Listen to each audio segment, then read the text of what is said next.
கடையில் வாங்கிக்கலாம். வெள்ளை கரிசலாங்கண்ணியே நமக்கு ரொம்ப நல்லது. இப்போது இதில் கரிசலாங்கண்ணி ஒரு ஸ்பூன் சேர்த்துக்கிறேன். இதை வந்து இரும்பு கடாய் எடுத்து வச்சுருக்கேங்க. இரும்பு கடாயி நல்லா இந்த மாதிரி துருப்பிடிச்சு வச்சுக்கோங்க. அப்போ அது ரொம்ப நமக்கு யூஸ்ஃபுல்லாக இருக்கும். அடுத்தது மருதாணி பொடி எடுத்துக்கலாங்க. மருதாணி பொடி ஒரு ஸ்பூனு.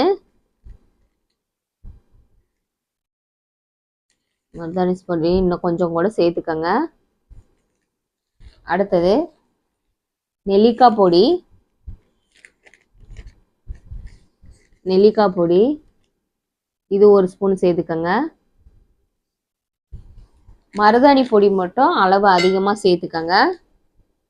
இப்போ இது கூட என்ன சேர்க்க போகிறோன்னு பார்த்தீங்க அப்படின்னா, இதுதான் முக்கியமான நம்மளோட நம்ம சேர்க்க